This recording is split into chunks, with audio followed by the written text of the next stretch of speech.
Welcome to Mindfully with Tumishe, the podcast that invites you to explore mental health with honesty, compassion, and openness. Each week, your host, Tumishe Oladapokuku, shares personal stories and stories from people like you. Together, we'll confront mental health myths and build a space where imperfection isn't feared but embraced. From self-esteem struggles to relational conflicts, we're here to discuss it all, with guidance from experts and real raw stories that inspire healing. It's time to live mindfully. It's time to be compassionate with ourselves and each other. Mindfully with Tumishe, new episodes every week, available wherever you listen to podcasts or at blackimages.com.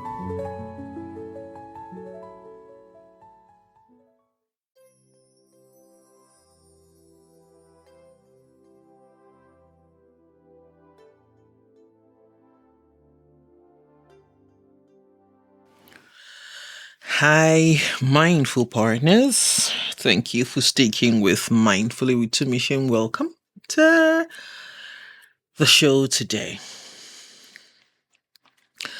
Before I get into today's episode, I feel extremely responsible to say that some parts of the conversation today might be triggering, because it is around sexual abuse, sexual exploitation, and the stories that surround it.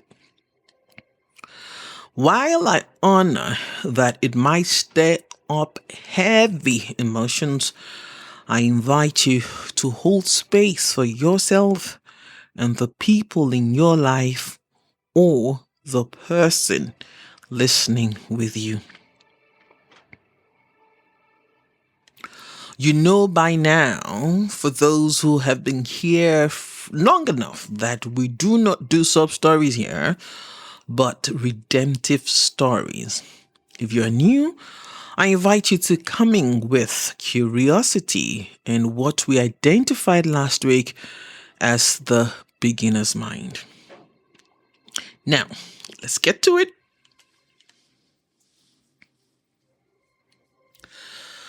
Almost every week or every other week on social media, there is a story that alludes to sexual molestation or exploitation that stirs a familiar storm.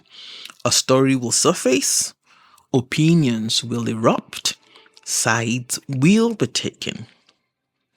And as I watched the debate unfold, I found myself thinking about something very old. A tale as old as time. Whether or not you believe the biblical story of the beginning literally happened is not the real point today. But it is a powerful allegory. An allegory I'm willing to explore today to help us understand how the stories work. You know, when Adam and Eve were asked that simple question, who told you that you were naked? Neither of them answered directly. The response was in circles: deflection, blame, avoidance, all psychological new age terms we're now more familiar with than we were, let's say, 20 years ago. And sometimes when I watch the way we respond to social issues today, I see the same pattern. Round and round the village we go.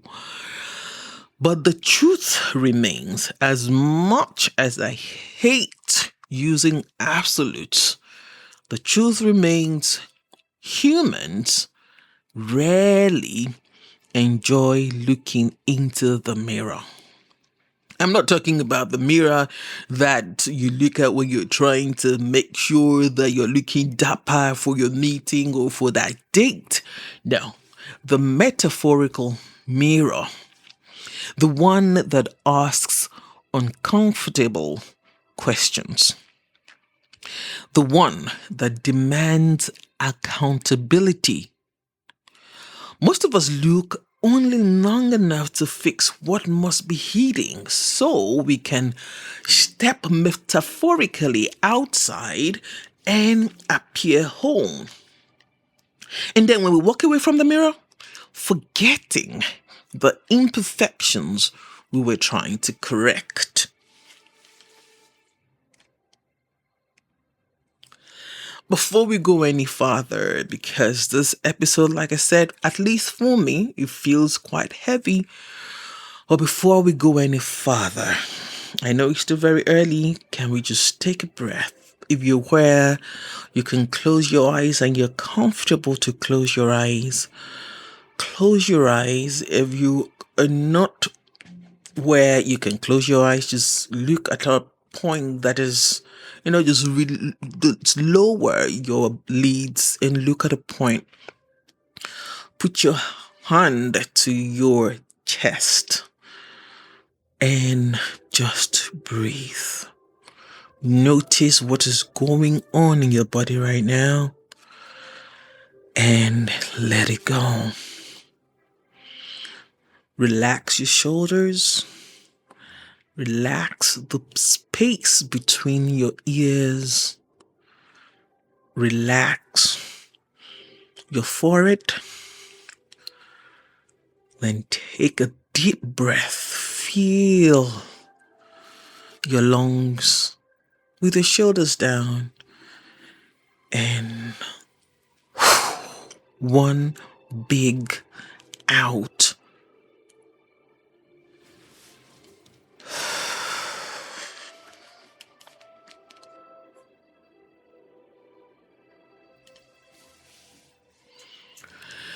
Now, let's get back to our conversation. When these stories trend, they touch something very deep for many people, myself inclusive. For some, it triggers anger. For others, it triggers disbelief. For some others still, it reopens wounds that were never fully acknowledged, not to talk of heal. Each side shouting louder than the other. But in the noise, something important is often forgotten. The real people whose lives are behind the stories. Defending a side of the narrative is not always the same thing as helping the people who are suffering. And if we're honest, sometimes the reason we react so strongly to stories of sexual exploitation and molestation is because the story we're hearing or reading is not just someone else's story. It is brushing against something inside us, like a wound that didn't heal well and you're trying to remove the scab and then it just unheals again and then it doesn't heal well again. Something we may not have fully healed or healed from. Again, a truth is until we truly heal, we will continue to bleed on people who were not part of those who hurt us.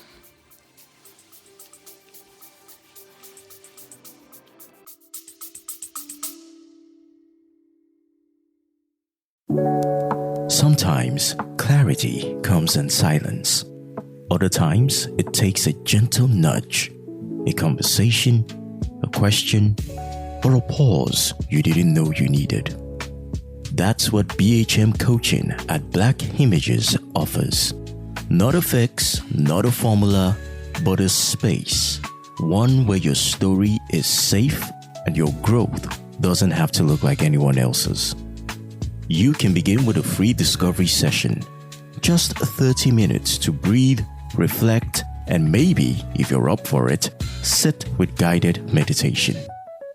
If life feels loud and you need support now, there's mindful coaching on the go. Short, focused check-ins that help you stay grounded when things feel shaky. For deeper shifts, there's the Journey to Being, a mindful exploration shaped by the framework from the book Living Mindfully, A Journey to Being. This isn't about perfection. It's about presence. And if you're someone who needs steady hands over time, the monthly and community plans are there, offering consistent support that grows with you. Visit blackimages.com when you're ready, not to be fixed, but to be seen.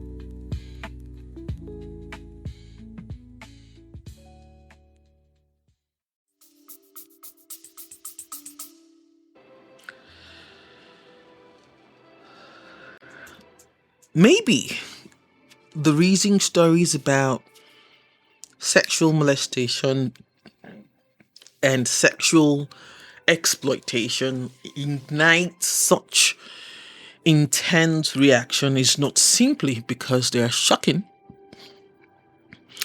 It may also be because many of us are just not hearing the stories. We are hearing echoes of our own stories inside of it. Stories that were never spoken. Stories that were dismissed. And stories that were buried under silence.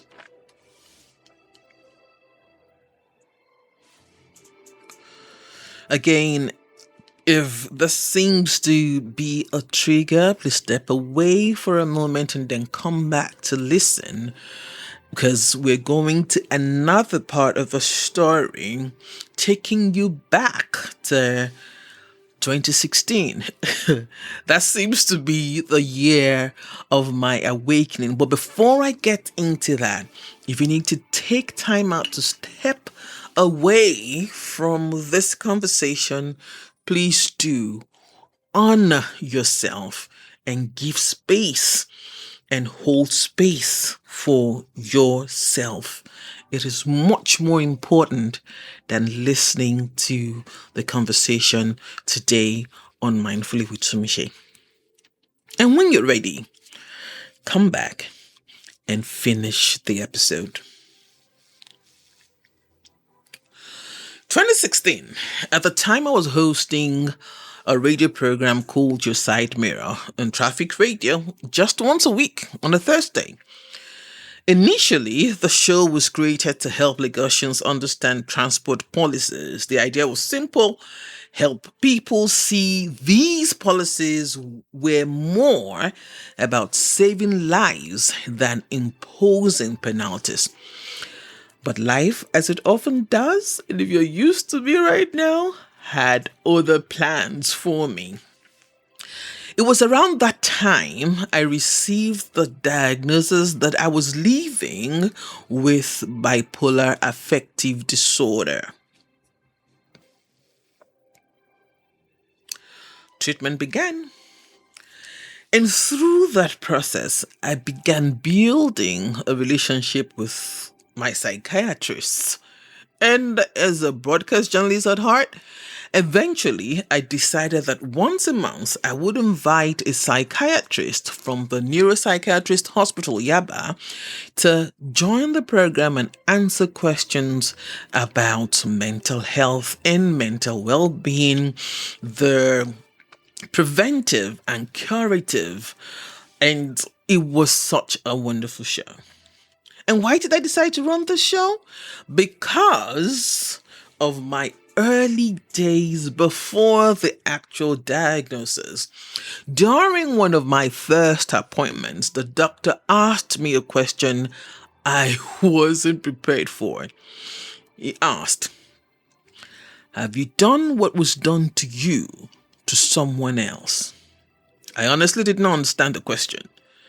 Then he repeated gently, have you also molested someone the way you were molested? To say I was stunned is putting it too mildly. My mind could not process it. My response was quick and simple. How would I willingly impose the pain I feel on someone else? And then he said something that stayed with me. He said, that's often the natural cycle. You know what they say? Hurt people hurt others. But something inside me resisted that idea completely. Not for me. Not if I could help it. Getting back to the show. So one Thursday during the show, we were discussing, you guessed it, sexual abuse within families. Then the moment that probably changed the way I began to speak about mental health happened. An elderly woman called in. At the time, she was 65 years old. She asked to remain anonymous. She shared that she had left home at 17 years old and married the first man who asked. Not because she was in love, not because she was even attracted to the man, she said, but because she felt safe, or that this was her taking her own life in her hands. Why? Because she was being sexually abused at home by family members. Home was not safe. And then I asked, how are you now? And she's like, she's okay. She's grateful that seemingly impulsive decision was the best she'd ever taken. And she'd not even ever told her husband. But she felt free and thanked me for being brave enough to host the conversation that day. But behind the microphone, something else was happening. As a broadcast journalist, of course, I kept my composure. But my guest, who's a psychiatrist that day, and of course, who have shared my story with, knew I was deeply triggered. Some parts of this story I have shared before in some interviews.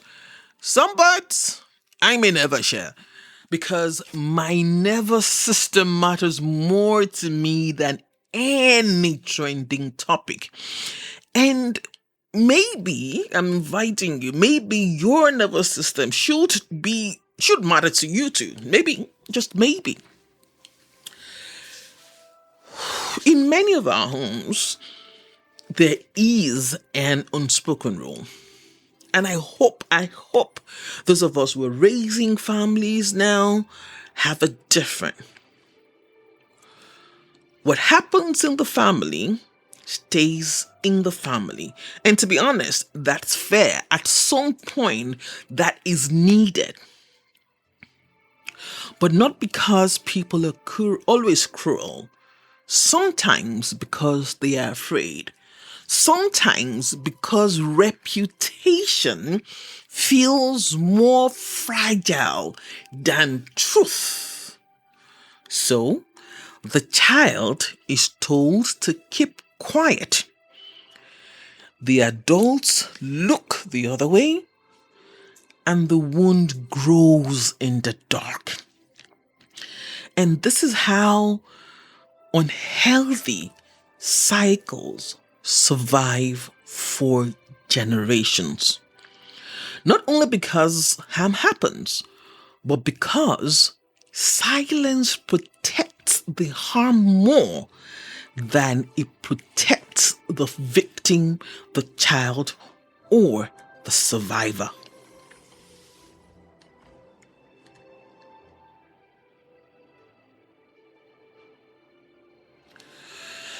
The hard truth If you're truly interested in stopping this unhealthy cycles of sexual abuse, sexual exploitation, and molestation, we may have to ask uncomfortable questions. Bring 10 men together and ask them about their first sexual encounter. Then, bring 10 women together and ask the same question. Listen carefully, without judgment, with curiosity. I have done it, and that's why I'm sharing it. Some men will describe encounters that happened when they were very young with older women or authority figures, and often with laughter, sometimes even with pride. Some women may describe similar experiences, some with laughter, some with pride, some with shame, some with silence, and the others with guilt. The tone may be different between genders, but beneath those stories, there is often something shared, a common denominator, a loss of innocence that no child should experience.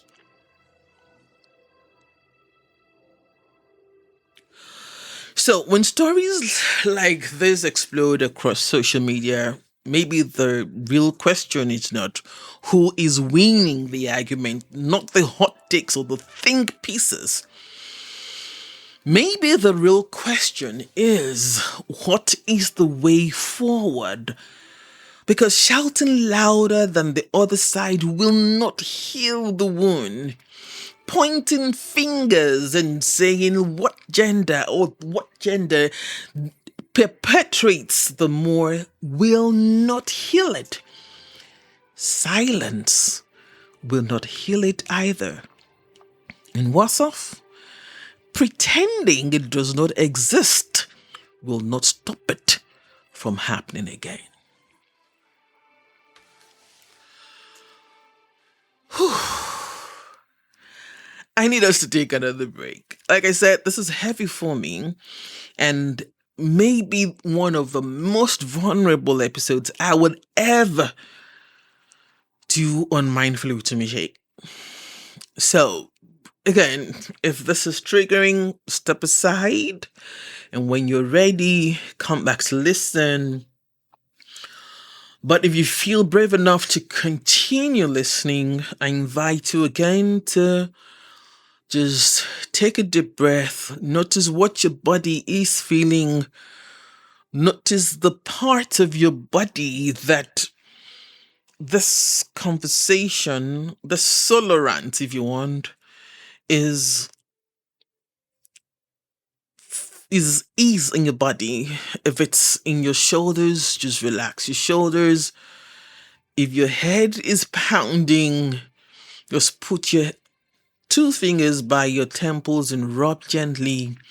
If you feel your nervous system tightening, you feel your muscles tightening, just take a deep breath. Feel your lungs, like feel it with all the oxygen that you wanna. And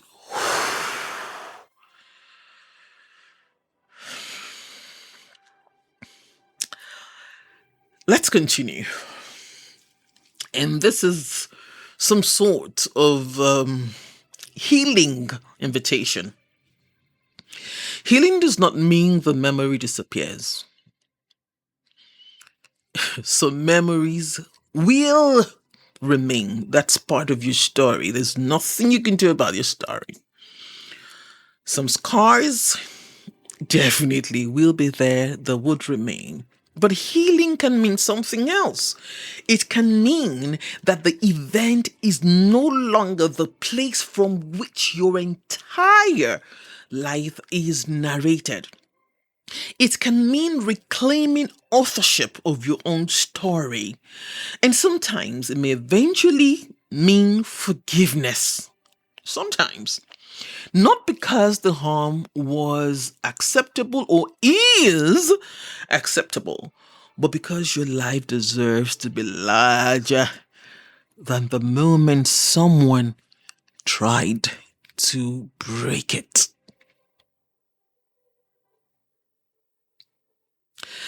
If we truly want to stop these cycles, the work is not only in public debates.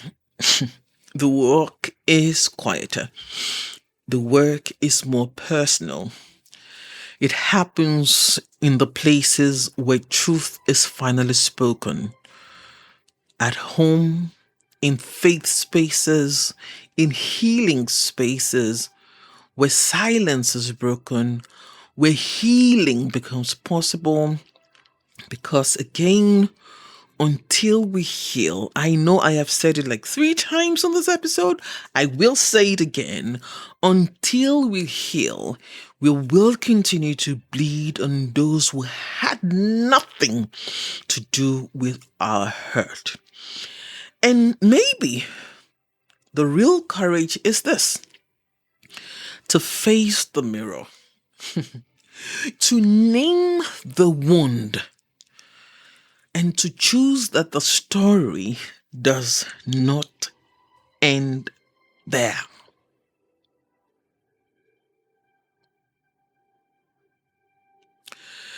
If this conversation stirred something inside you today, please be gentle with yourself. If it triggered anger, I'm sorry. If it triggered pain, I'm sorry. If it triggered a memory that you would rather not remember to name the wound. Healing does not happen in a single conversation. It cannot happen. This is a starter for you. For me, who is still on the healing journey. And sometimes it begins with something much smaller. The courage to acknowledge that the wound still exists.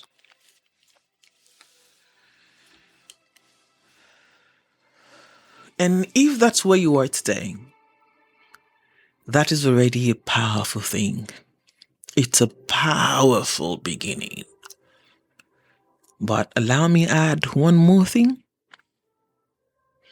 If you're hurting or are a survivor like me,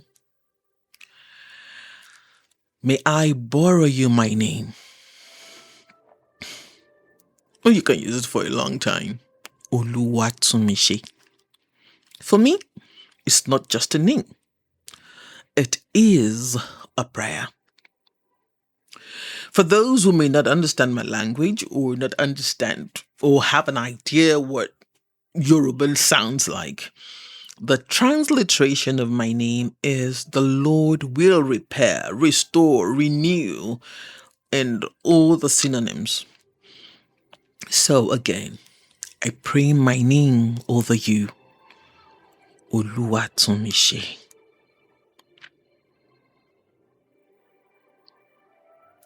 If anything in this episode resonated with you in any way, follow, share, especially if you know someone who's hurting, who's been vulnerable with you, and they're looking for a head start on how to start healing. Please share with them. Give us a like also. That gives us a little bit more visibility and we can share these healing stories with more people like you. And I would truly appreciate it too.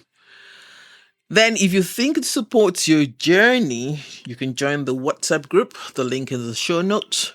And you and I can continue and maybe we can help each other gain more clarity and hold each other's hands on the way to healing.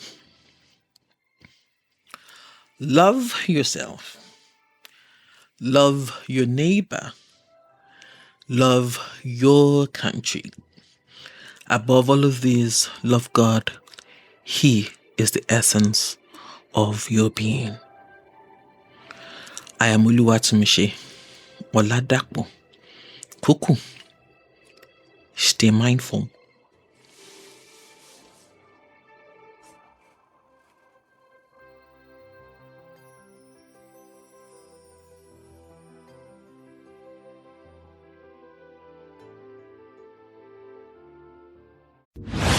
This is Mindfully with Tumishe, brought to you by Black Images.